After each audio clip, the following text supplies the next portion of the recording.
سورۃ النجم مکے میں نازل ہوئی اور یہ قرآن کریم کی ان صورتوں میں سے ہے جو وحی کی حقیقت اور انسانی شعور کی بلندی کو نہایت پر اثر انداز میں بیان کرتی ہے۔ محمد اسد اپنی تفسیر دی میسج آف دی قرآن میں اس صورت کے استعاراتی اور روحانی پہلوؤں پر گہری روشنی ڈالتے ہیں۔ اس صورت کا آغاز ستارے کی قسم سے ہوتا ہے جسے محمد اسد الہی ہدایت کے استعارے کے طور پر دیکھتے ہیں۔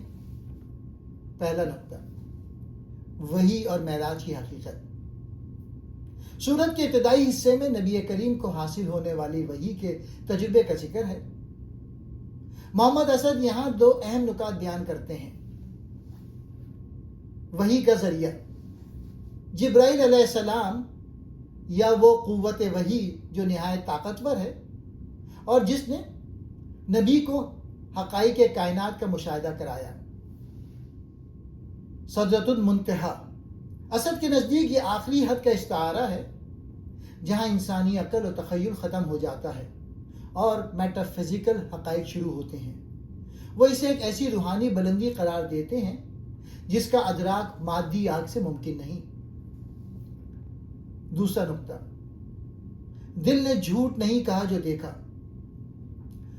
محمد اسد لکھتے ہیں کہ پیغمبر کو ہونے والے الہامی مشاہدہ کوئی وہم یا خواب نہیں تھا، بلکہ ایک ایسی حتمی حقیقت تھی جسے قلب انسانی نے پورے شعور کے ساتھ محسوس کیا۔ یہ اس بات کی دلیل ہے کہ وحی برحق ہے۔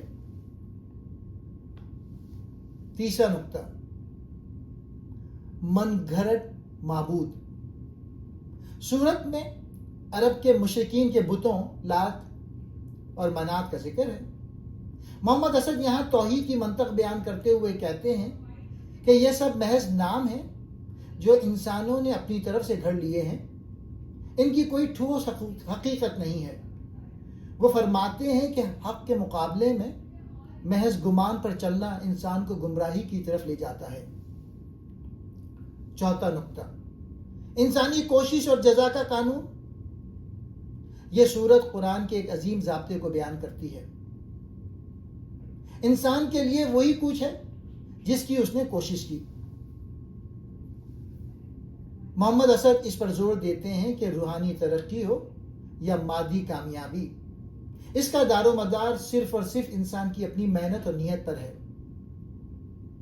کوئی دوسرا کسی کا بوجھ نہیں اٹھائے گا اور ہر شخص کو اس کے عمل کا بدلہ پوری طرح دیا جائے گا۔ پانچواں نقطہ، کائنات کا نظام اور انجام۔ سورت کے اختتام پہ اللہ کی قدرت کے مختلف مظاہر کا ذکر ہے۔ وہی ہنساتا اور رلاتا ہے، وہی مارتا اور جلاتا ہے۔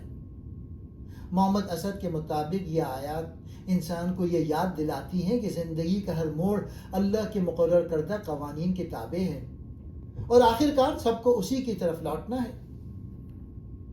خلاصہ، محمد اسد کی نظر میں سورہ نجم کا خلاصہ یہ ہے کہ وحی الہی وہ واحد ستارہ ہے جو انسانیت کو اندھیروں میں راستہ دکھاتا ہے۔ انسان کو چاہیے کہ وہ وہم و گمان کی پیروی چھوڑ کر اس حقیقت کو اپنائے اور جان لے کہ اس کی کامیابی صرف اس کی اپنی کوشش اور خدا کی ہدایت پر عمل کرنے میں پنہاں ہے۔